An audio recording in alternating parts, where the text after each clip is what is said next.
Admiral Jake Morrison stood on the bridge of the UES Defender, watching the stars through the main view screen. The morning had started like any other day in Earth's orbital defense grid. Coffee was brewing in the galley, technicians were running system checks, and the junior officers were discussing weekend plans. None of them expected their world to change forever. The first alarm came at 08:47 hours. Lieutenant Sam Parks turned from his sensor station with a confused look on his face. "Sir, I'm picking up massive energy readings at the edge of the solar system. Multiple contacts coming out of hyperspace." Jake walked over to look at the readings himself. What he saw made his blood run cold. 12 enormous ships had appeared near Pluto's orbit, each one larger than anything humanity had ever built. The vessels were dark and angular, with weapon ports glowing like angry red eyes along their hulls. "Red alert across the fleet," Jake ordered. "Get me a line to Earth Command and signal all ships to battle stations." Captain Lisa Hayes was leading a routine patrol near Mars when the emergency signal reached her fighter squadron. She had been flying for 8 years and had never seen real combat. The worst they usually faced were pirates with outdated ships and bad attitudes. This was something completely different. "Lightning Squadron, form up on my wing," Lisa called, over the radio. "We're heading back to Earth at maximum speed." Her squadron of 20 fighters turned as one unit and accelerated toward their home planet. Lisa checked her weapon systems and tried to calm her racing heart. Whatever was coming, they would be ready. On Earth, General Alex Carter was in the middle of a training exercise when the alert came through. He had been testing new defensive positions around major cities. The soldiers under his command were young and eager. Most of them had never seen action beyond peacekeeping missions. They were about to get the education of their lives. "All units, this is not a drill," Alex announced over the base communication system. "Unknown hostile forces are approaching Earth. Prepare for possible invasion." The alien ships moved through the solar system like hunters stalking prey. They took their time scanning each planet and moon as they passed. Their formation was perfect, showing military discipline that made Jake's stomach clench with worry. Dr. Rachel Green was working in her laboratory when the emergency broadcast interrupted her research. She had been studying theoretical alien technology for years, trying to understand how other species might develop weapons and defenses. Now it looked like she would get a chance to see the real thing. Rachel quickly began preparing her scanning equipment. If these aliens were hostile, humanity would need every advantage they could get. Understanding their technology might be the key to survival. The alien fleet took 6 hours to reach Earth's orbit. During that time, every human ship in the solar system raced back to defend their homeworld. Mining vessels, cargo haulers, and passenger ships all joined the defense fleet. They were brave but badly outgunned. Jake counted his forces as they assembled. 47 military ships of various sizes, plus another 100 civilian vessels that had volunteered to fight, against 12 alien dreadnoughts that dwarfed his largest battleship. The alien commander finally spoke. The message came through, on all frequencies, translated into every human language. The voice was cold and mechanical, like metal scraping against stone. "I am Warlord Kethvar of the Zephyrian Collective. Your species has been marked for conquest. Surrender now, and you will be allowed to serve as workers in our empire. Resist and you will be destroyed. You have 6 hours to decide." Jake looked around his bridge at the faces of his crew. They were scared, but determined. Nobody suggested surrender. "Signal the fleet," Jake said. "We fight." The first wave of alien fighters launched 30 minutes later. They were sleek and fast, moving in perfect formations that human pilots had never seen before. Lisa led her squadron to intercept them, but the enemy ships were unlike anything she had trained against. The alien fighters fired beams of pure energy that cut through armor like paper. Human missiles exploded harmlessly against enemy shields that shimmered like soap bubbles. Within minutes, half of Lightning Squadron was destroyed. "Fall back and regroup," Lisa ordered, her voice tight with shock. "These things are too strong for direct assault." On the surface, alien landing ships began descending toward major population centers. General Carter watched them through his binoculars as they settled near New York. London, Tokyo, and a dozen other cities. Each ship was the size of a city block and bristled with weapons. The aliens that emerged wore powered armor that made them look like mechanical giants. They moved, with purpose, setting up defensive positions and heavy weapons with military efficiency. When Carter's tanks tried to engage them, the alien weapons melted the armored vehicles like ice cream in the sun. Dr. Rachel Green studied the energy readings from the battle and made a disturbing discovery. The alien shields rotated through different frequencies, making them nearly impossible to penetrate with conventional weapons. The pattern changed every few seconds, too fast for human targeting computers to track. "We need adaptive weapons," she told herself, frantically taking notes. "Something that can change frequency as fast as their defenses." But even as she worked, Rachel knew they were running out of time. The main alien fleet moved into position, around Earth like a noose tightening around the planet's throat. Their largest ship, a massive dreadnought covered in weapon ports, positioned itself directly above North America. Energy readings showed it was charging some kind of super weapon. Jake tried everything he could think of: coordinated attacks, hit-and-run tactics, even ramming attempts. Nothing worked. The alien shields absorbed or deflected every shot while their return fire devastated his fleet. Ship after ship disappeared in balls of flame. As the sun set over Earth, Jake counted his remaining forces. Less than 20 military ships were still fighting. The civilian volunteers had been ordered to retreat after taking massive casualties. On the surface, alien forces controlled most major cities while human armies fell back to defensive positions in the countryside. The enemy dreadnought finished charging its main weapon. A beam of white energy, thick as a building, lanced down toward New York City. The metropolis that had stood for centuries was about to become a crater. Jake closed his eyes and waited for the end. They had fought bravely, but it was not enough. Humanity was about to join the long list of species conquered by the Zephyrian Collective. Then something impossible happened. The deadly beam stopped in midair, absorbed by a shield that had not been there a moment before. The shield that saved New York flickered and vanished as quickly as it had appeared. Admiral Jake Morrison stared at his sensor displays, trying to understand what had just happened. Every scanner showed empty space where the protective barrier had been. "Sir, I'm not reading anything out there," Lieutenant Parks reported, his voice shaking.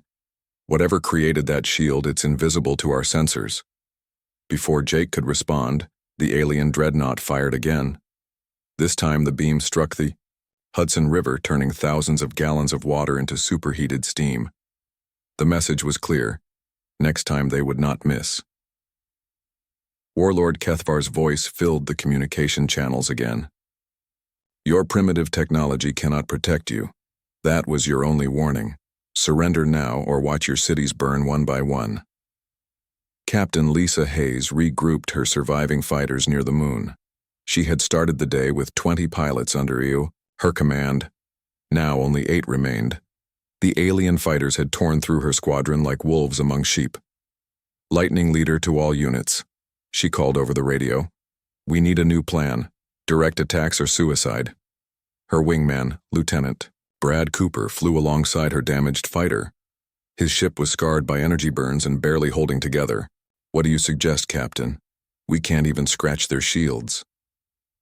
Lisa looked back at Earth, where fires burned in a dozen major cities.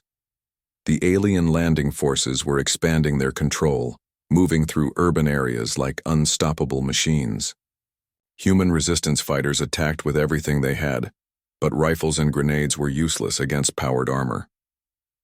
On the surface, General Alex Carter pulled his forces back from downtown Los Angeles. The aliens had landed 6 hours ago and already controlled half the city. His soldiers had fought bravely, but they were fighting a war they could not win.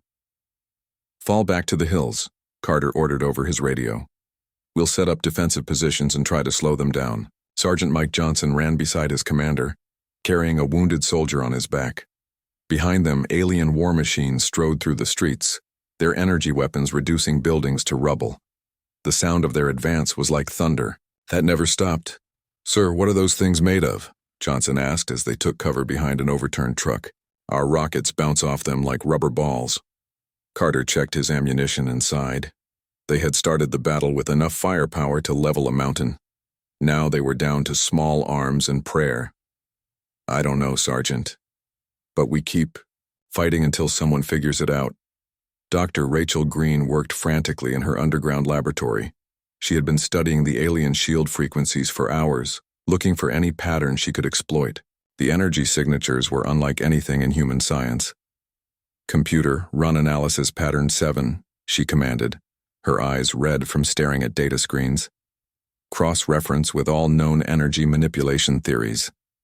The lab's artificial intelligence processed thousands of calculations per second. After several minutes, it displayed the results. Rachel's heart sank as she read the report.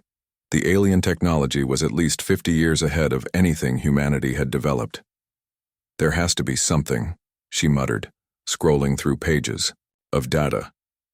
Every defense has a weakness. High above Earth, the space battle continued. Admiral Morrison led his remaining ships in desperate hit-and-run attacks, trying to protect the evacuation ships fleeing the planet. Millions of civilians were trying to escape to the outer colonies, but the alien fleet blocked most escape routes. Commander Nick Foster commanded the destroyer UES Courage, one of the few ships still capable of fighting. His crew had worked miracles, keeping the engines running and the weapons firing. But even miracles had limits. Admiral, we've lost main power to the forward plasma cannons, Foster reported over the communication link. Engineering says they can give us one more salvo, maybe. 2. Jake studied the tactical display. The alien ships moved in perfect formation, their shields overlapping to create defensive walls that his weapons could not penetrate. Every attack cost him ships while the enemy remained untouched. All ships, focus fire on the smallest cruiser, Jake ordered. If we can't break through their shields, maybe we can overload them. 20 human ships turned their guns on a single alien vessel. Plasma bolts, missiles, and particle beams struck the enemy shields in a concentrated barrage.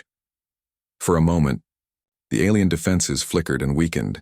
Then the other alien ships moved to protect their damaged companion. Return fire from the enemy fleet destroyed 3 human destroyers and crippled 2 more. The brief moment of hope died with the burning ships. On Earth, the alien ground forces expanded their control with methodical precision. They built energy barriers around captured cities, trapping millions of civilians inside. Anyone who tried to escape was turned back by force fields that burned like electric fire. Colonel Amy Stone led a rescue mission into downtown Chicago, trying to evacuate a hospital full of patients. Her special forces team moved through empty streets like ghosts, avoiding alien patrols and automated sentries. Team 2, report status, she whispered into her radio as they reached the hospital. Building is clear of hostiles, came the reply, but the whole area is surrounded by energy barriers. We're trapped in here with the civilians. Amy looked through her binoculars at the alien fortifications. Massive machines worked day and night, building defensive structures that reached toward the sky like metal mountains. Whatever the aliens were planning, they intended to stay. As night fell over the battlefield, Dr. Green made a breakthrough. Hidden in the alien energy patterns, she found a flaw. For exactly 0.003 seconds during each shield rotation, there was a gap in their defenses. It was too short for conventional weapons to exploit, but it was there. Computer, calculate firing solutions for rapid cycle weapons, she commanded. Target window is 3 milliseconds. The computer worked for several minutes before displaying an error message. No human weapon could fire and retarget fast enough to hit such a small gap. They needed technology that did not exist. Rachel slammed her fist on the desk in frustration. She had found the answer, but they had no way to use it. It was like finding the key to a door that was too heavy to open. Above Earth, Admiral Morrison received reports from around the planet. 30% of major cities were under alien control. Human military forces were in full retreat. The defense fleet was down to 15 operational ships. Warlord Kethvar sent another message, his mechanical voice echoing through the darkness of space. You have fought well for primitives, but your resistance is pointless. Surrender now and spare your people further suffering. You have 1 hour to comply. Jake looked around his bridge at the faces of his crew. They were exhausted, frightened, and running on pure determination. The bridge itself showed damage from near misses. Sparks flew from broken control panels and emergency lighting cast eerie shadows on the walls. "Signal the fleet," Jake said quietly. "Prepare for one final attack. We're going to ram their flagship." It was a desperate plan with almost no chance of success. But it was better than surrender. At least they would die fighting, as the human ships formed up for their suicide run. Something changed on the edge of the solar system. Energy readings spiked on every sensor, but the source remained invisible. Whatever was coming, it was big. Jake held his breath and waited. In 60 minutes, the battle for Earth would be over one way or another. The space near the moon began to shimmer like heat waves rising from hot pavement. Admiral Jake Morrison watched his sensors go crazy as massive energy readings appeared from nowhere. Then, as if a curtain had been pulled away, a ship materialized. In the darkness, it was unlike anything Jake had ever seen. The vessel was enormous, easily twice the size of the largest alien dreadnought, but its design was completely different. Where the enemy ships were angular and threatening, this newcomer was smooth and elegant. Its hull seemed to absorb light itself, making it appear as a shadow against the stars. "Sir, I'm reading no identification signals," Lieutenant Parks reported. "The ship doesn't match any design in our databases." Before Jake could respond, the mysterious vessel opened fire. Beams of silver energy lanced out from hidden weapon ports, striking the nearest alien cruiser. The enemy ship's shields, which had deflected every human weapon, simply disappeared. The alien vessel exploded in a ball of fire that lit up the night sky. Warlord Kethvar's voice filled the communication channels, but now it carried a note of uncertainty. "Unknown vessel, identify yourself immediately. You are interfering with collective operations." The dark ship remained silent. It moved with impossible grace, sliding between the alien formations like a shark among minnows. Every shot it fired destroyed another enemy vessel. Within minutes, 3 alien cruisers were burning hulks drifting in space. Captain Lisa Hayes stared at the tactical display in amazement. Her fighter squadron had been preparing for one last desperate attack when the stranger appeared. Now she watched human technology she had never imagined tear through the alien fleet. "Lightning Squadron, hold position," she ordered her pilots. "Let's see what this thing can do." The mysterious ship seemed to flicker in and out of existence, appearing behind enemy formations and vanishing before they could return fire. Its weapons cut through alien armor like knives through paper. The perfect Zephyrian battle formation began to break apart as ships fled in panic. On Earth, General Alex Carter watched the space battle through his field telescope. The alien ground forces had stopped their advance and were looking up at the sky with obvious concern. For the first time since the invasion began, the enemy seemed uncertain. "All units, hold position and watch for changes in enemy behavior," Carter ordered over his radio. "Something big is happening up there." The dark ship finally responded to communication attempts. Admiral Morrison nearly fell over when he heard the voice that answered his hail. It was human, speaking perfect English with a slight accent he could not place. "Earth Defense Fleet, this is Captain Ben Torres of the UES Shadow. Sorry we're late to the party. We got your distress signal and came as fast as we could." Jake stared at his communication officer in confusion. "UES Shadow? I've never heard of that ship. Check all our records." Lieutenant Parks worked frantically at his station. After several minutes, he shook his head. "No record of any ship called Shadow, sir. And that design isn't in any of our construction databases." Captain Torres seemed to anticipate their confusion. "Admiral Morrison, I know this is hard to understand, but we're not from your time. The Shadow operates under classified authority that I can't explain over open channels. Right now, we need to focus on saving Earth." The alien fleet was trying to regroup, but the Shadow gave them no chance. It moved through their formations like a predator, striking with weapons that seemed to bend the laws of physics. Energy beams curved around obstacles, seeking their targets with intelligent precision. Dr. Rachel Green watched the battle from her laboratory, studying every energy signature the mysterious ship produced. What she saw made no sense. The Shadows. Weapons operated on principles that were decades ahead of current human science. Computer, Analyze the unknown vessel's energy patterns, she commanded. Compare with all theoretical research in our databases. The results were impossible to believe. The Shadow used technology that human scientists had only dreamed about.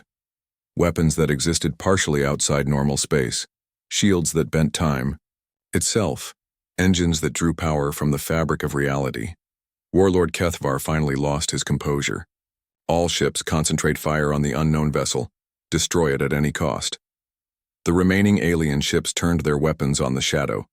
Energy beams and plasma cannons fired in a coordinated barrage that would have vaporized any human ship. The dark vessel simply absorbed the attacks like a sponge soaking up water. Impressive, came Captain Torres's calm voice over the radio. But you'll need to do better than that. The Shadow's return fire was devastating. Silver beams struck the alien flagship, and Warlord Kethvar's mighty dreadnought began breaking apart. Explosions rippled along its hull as critical systems failed. The ship that had threatened to destroy Earth became a burning tomb drifting in space. On the surface, the alien ground forces received new orders. Colonel Amy Stone watched through her binoculars as the enemy soldiers began falling back toward their landing ships. The energy barriers around captured cities flickered and, died. All units advance and pursue, Stone ordered her special forces teams. Don't let them regroup. Captain Lisa Hayes led her fighters in support of the Shadow's assault. The alien fighters that had seemed unstoppable before now fled in terror from the mysterious human vessel. Her pilots cheered over the radio as they watched their savior tear through the enemy fleet. Lightning leader to Shadow, Lisa called. Thanks for the assist. Where did you come from? That's a long story, Captain, Torres replied. Let's finish this fight first, then we'll talk. The battle turned into a rout. Alien ships that had conquered dozens of worlds fled from a single human vessel. The Shadow pursued them like an avenging angel, destroying any ship that tried to fight and forcing the others to retreat beyond the solar system. Commander Nick Foster brought his damaged destroyer alongside the Shadow, staring in awe at the massive vessel. Its hull showed no damage from the alien weapons, and strange lights pulsed along its surface like a heartbeat. Shadow, this is the UES Courage, Foster called. That was the most amazing thing I've ever seen. How is that ship possible? Captain Torres's voice carried a note of sadness. Technology has a price, Commander. Everything we achieved came at great cost. But that's a conversation for another time. As the last alien ship disappeared into hyperspace, the Shadow began transmitting data to the Earth Defense Fleet. Technical specifications, battle recordings, and tactical analysis filled their computers. Dr. Green watched in amazement as years of research downloaded in minutes. Admiral Morrison tried to process what had just happened. An hour ago, Earth was doomed. Now they had won a complete victory thanks to a ship that should not exist. The questions were endless, but the most important one was simple. Captain Torres, who are you people? Jake asked. Where did you come from? The answer that came back would change everything they thought they knew about humanity's place in the universe.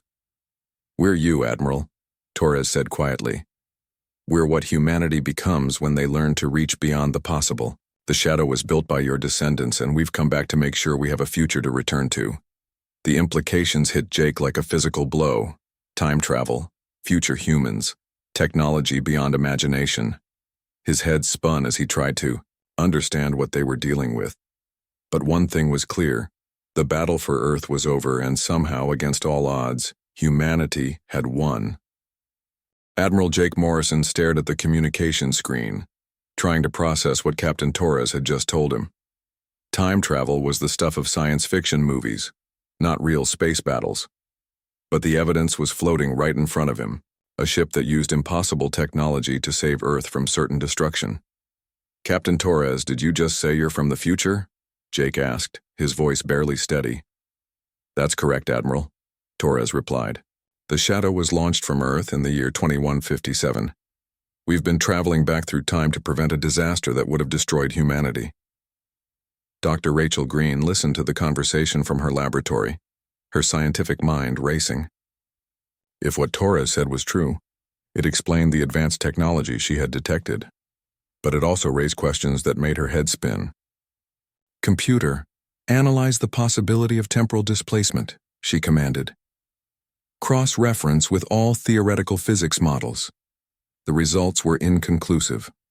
Time travel remained theoretical, but the Shadow's technology operated on principles that made it seem possible. Energy patterns that bent spacetime, weapons that existed in multiple dimensions, shields that drew power from the quantum vacuum. Captain Lisa Hayes brought her fighter squadron back to the fleet, still amazed by what she had witnessed. The alien ships that had seemed unstoppable were running away like frightened children. The Shadow had turned a hopeless battle into a complete victory in less than an hour. "Shadow, this is Lightning Leader," Lisa called. "Permission to come aboard? I'd like to meet the people who just saved my planet." "Permission granted, Captain," Torres responded. "But I should warn you, what you see might be hard to accept." Lisa docked her fighter in the Shadow's massive hangar bay. The interior of the ship was unlike anything she had ever seen. The walls seemed to glow with their own light, and control panels responded to thought rather than touch. Everything was smooth and organic, as if the ship had grown rather than been built. Captain Torres met her at the airlock. He looked human, but there was something different about him. His eyes held depths that spoke of experiences beyond normal understanding. He moved with the confidence of someone who had seen wonders and horrors in equal measure. "Welcome aboard the Shadow, Captain Hayes," Torres said with a slight smile. "I know this is overwhelming. It was for us too when we first learned the truth." Lisa followed him through corridors that seemed to stretch on forever. The ship was enormous inside, much larger than its external dimensions suggested. Crew members worked at stations that responded to mental commands, their faces showing the calm of people who had mastered technology beyond imagination. "How many people are on this ship?" Lisa asked as they walked. 237, Torres replied. "All volunteers who gave up everything to travel back in time. We knew we might never see our own time again, but the mission was too important to refuse." They reached the bridge, where Lisa saw technology that made her own fighter systems look like stone tools. Holographic displays showed the entire solar system in perfect detail. Energy readings tracked every ship, satellite, and piece of debris within millions of miles. "This is impossible," Lisa whispered, staring at the displays. "How can you process this much information?" "The Shadow's computer system is based on quantum entanglement," Torres explained. "It can process information faster than light itself travels. But the real breakthrough came when we learned to interface directly with human consciousness. On Earth, General Alex Carter coordinated the pursuit of retreating alien forces. The enemy soldiers who had seemed unstoppable were now running back to their landing ships in obvious panic. Human forces advanced on all fronts, reclaiming cities that had been lost hours before. "All units, maintain pressure but don't get overconfident," Carter ordered over his radio. The aliens might have reinforcements coming. But even as he said it, Carter doubted his own words. The Shadow had destroyed or driven off the entire invasion fleet. Any alien reinforcements would face the same fate. Sergeant Mike Johnson led his squad through the streets of Los Angeles following the retreating enemy. The alien war machines that had crushed everything in their path now lay abandoned. Their crews fled in desperation. "Sir, look at this," Johnson called, pointing to one of the alien weapons.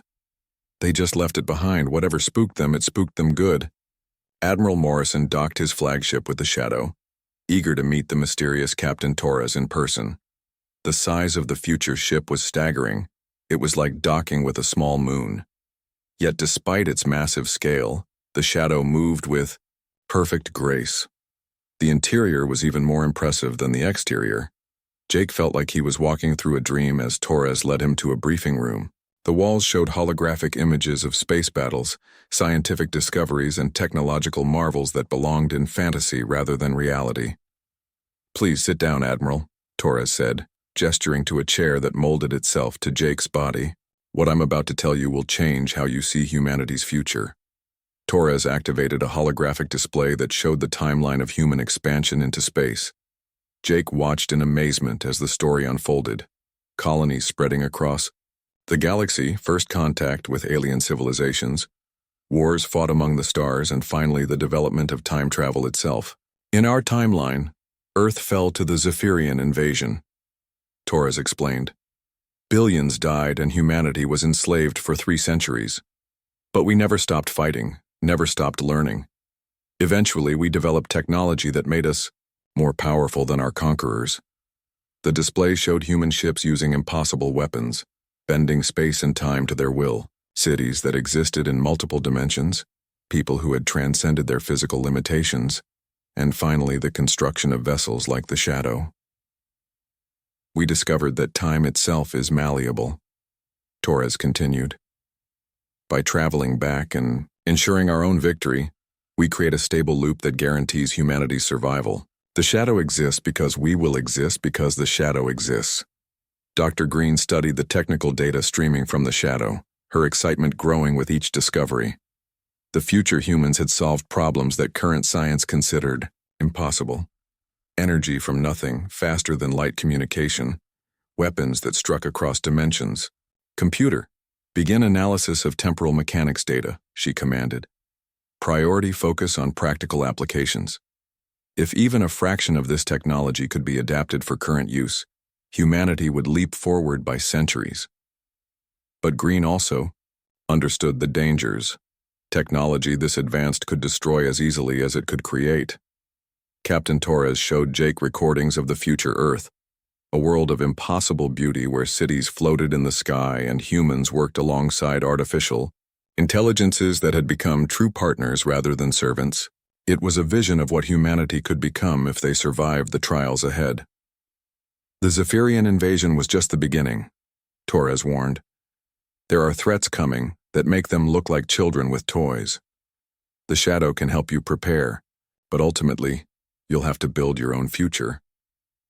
Jake studied the star charts Torres showed him, marking the positions of hostile alien empires that would eventually turn their attention to Earth. The galaxy was a dangerous place, full of species that saw humanity as either slaves or obstacles to be removed. What do you need from us? Jake asked. How can we help create the future you came from? Torres smiled, but there was sadness in his eyes. Learn everything you can from our technology. Build ships like the Shadow. Reach for the stars with both hands and never let go. But most importantly, remember that humanity's greatest strength isn't our weapons or our ships. What is it then? Jake asked. It's our refusal to give up, Torres replied. No matter how dark things get, no matter how impossible the odds, humans keep fighting. That's what makes us special. That's what makes us survive. As the briefing continued, Jake began to understand the magnitude of what lay ahead. Humanity was about to take its first real steps into a larger universe, guided by their own descendants who had already walked that path. The future was uncertain, but for the first time since the invasion began, Jake felt hope. The final alien ship disappeared into hyperspace, leaving Earth's solar system free for the first time in 3 days. Admiral Jake Morrison stood on the Shadow's bridge, watching the tactical display clear of enemy contacts. The invasion was over, but the real work was just beginning. Captain Torres gathered the senior officers from both time periods in the Shadow's main conference room. The space was larger than most ship bridges, with holographic displays showing technical specifications that made Jake's head spin. Representatives from Earth's military, scientific, and political leadership filled the chairs around a table that seemed to be made of crystallized light. Ladies and gentlemen, Torres began, his voice carrying the weight of centuries. We have approximately 18 hours before the Shadow must return to our own time. In that time, we need to transfer as much knowledge as possible to help you. Prepare for what's coming. Dr. Rachel Green leaned forward, her tablet already filling with notes. Captain, the technology you've shown us is centuries ahead of our current capabilities. How can we possibly adapt it with our primitive resources? You start small, Torres replied with a slight smile. The quantum resonance patterns we use for weapons can be adapted to your current plasma technology. The shield frequencies that protected New York can be generated by modified fusion reactors. Every journey begins with a single step. General Alex Carter studied the tactical data scrolling across his display. What about the ground forces? Our soldiers performed well against the aliens, but only because they were retreating. Next time, we might not have the Shadow to save us.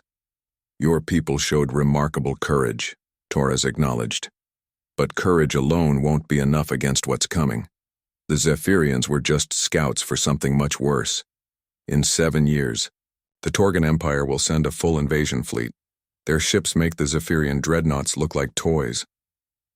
The room fell silent as the implications sank in. Captain Lisa Hayes spoke first, her voice steady despite the fear in her eyes. How many ships are we talking about? 3,000 vessels, Torres answered, each one capable of destroying a planet. But you have advantages they don't expect. Time to prepare, knowledge of their tactics, and technology they've never seen before. Torres activated a holographic display showing ship designs that took Jake's breath away, sleek vessels that seemed to bend light around their hulls, weapons that fired beams of pure energy, and shields that could deflect anything the enemy threw at them. These are the plans for humanity's first true warships, Torres explained. The UES Defiance-class destroyers. With the modifications we're giving you, your shipyard should be able to build the first one within 2 years. Commander Nick Foster studied the technical specifications with growing excitement. Captain, these designs use principles we've never seen before. The power requirements alone would drain our largest fusion reactors in minutes. That's why we're also giving you the plans for zero-point energy extractors, Torres replied. They draw power directly from the quantum vacuum, unlimited energy from empty space itself. Dr. Green's eyes widened as she processed the implications. If we can master this technology, it changes everything. Transportation, manufacturing, terraforming. We could transform human civilization within a generation. Exactly, Torres confirmed. But remember, technology is just a tool. How you use it determines whether humanity rises to greatness or destroys itself. We've seen both outcomes in different timelines. Colonel Amy Stone raised her hand. What about the people we lost in this invasion? The cities that were damaged? How do we rebuild from this? Torres's expression grew solemn. Every war has a cost. In our timeline, the price was much higher. Billions died, and it took humanity 3 centuries to recover. This time, you have a chance to build something better. From the beginning. The conference continued for hours as Torres and his crew shared everything they could. Weapon designs, ship blueprints, scientific theories, and tactical knowledge flowed from the future to the present. Human civilization was about to take a giant leap forward. Captain Hayes asked the question that was on everyone's mind. Why are you doing this? If you change the past, won't that affect your own future? Torres was quiet for a long moment before answering. Our timeline is stable because we make this choice. The shadow exists because we came back to create the conditions for its existence. It's a paradox, but a necessary one. What happens to you when you return to your own time? Jake asked. We continue the fight, Torres replied simply. There are other timelines that need help, other humanities that face extinction. The Shadow's mission doesn't end with saving Earth. As the 18-hour deadline approached, the transfer of technology accelerated. The Shadow's fabrication units worked at maximum capacity, creating physical components that Earth scientists could study and reverse engineer. Memory cores containing centuries of accumulated knowledge were installed in every major research facility. Dr. Green received the most important gift of all, a quantum computer core that would allow her to process information at previously impossible speeds. With this, we can solve problems that would normally take decades, she whispered in amazement. The Shadow's crew prepared for departure with the calm efficiency of people who had done this before. They moved through the ship like ghosts, checking systems and securing equipment with the precision of a military unit. Captain Torres stood with Admiral Morrison on the observation deck, looking out at Earth's blue-green surface. The planet showed scars from the invasion, smoke rising from damaged cities, debris fields where ships had fallen, and energy readings from alien technology that still needed to be cleaned up. It's beautiful, Torres said quietly. We'd almost forgotten how beautiful it was before the wars. Will we see you again? Jake asked. Not this version of us, Torres replied. But in 100 years, when your descendants master time travel themselves, they might choose to help another timeline. The cycle continues. The Shadow's temporal displacement drive began charging, creating energy readings that made every sensor on Earth go crazy. Space around the massive ship started to shimmer and bend as reality itself prepared to accommodate their departure. Captain Hayes led a formation flyby of human fighters, saluting the vessel that had saved their world. Her pilots fired ceremonial energy bursts that lit up the night sky like fireworks. On Earth's surface, millions of people looked up to watch their saviors prepare to leave. "Shadow, this is Earth Control," came the voice of the Planetary Defense Coordinator. "Thank you for everything. We won't forget what you've done for us. Remember to reach for the stars," Torres replied over the open channel. "Remember that humans never give up. And remember that somewhere in the darkness between worlds, the Shadow is still fighting to keep humanity free." The temporal displacement reached critical levels. Reality twisted around the massive ship as it began to fade from normal spacetime. For a moment, Jake could see multiple versions of the Shadow existing simultaneously. The ship as it was, as it had been, and as it would. Then it was gone, leaving only empty space and the echo of impossible technology. Dr. Green was already at work in her laboratory, studying the quantum computer core and beginning to decode the technological gifts they had received. The path to humanity's future lay open before them, marked by the footsteps of their own descendants. Admiral Morrison stood on his bridge looking out at the stars with new understanding. Earth was no longer an isolated world hiding in the darkness.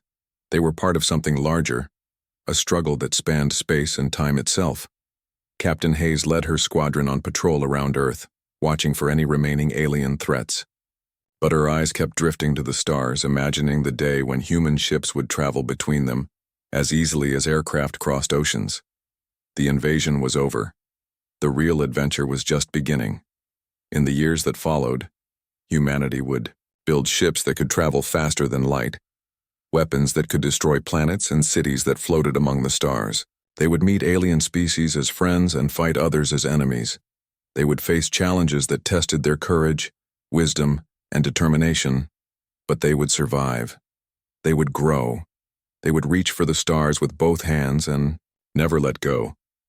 Because somewhere in the darkness between worlds, the Shadow continued its eternal mission, ensuring that humanity would always have a future to fight for.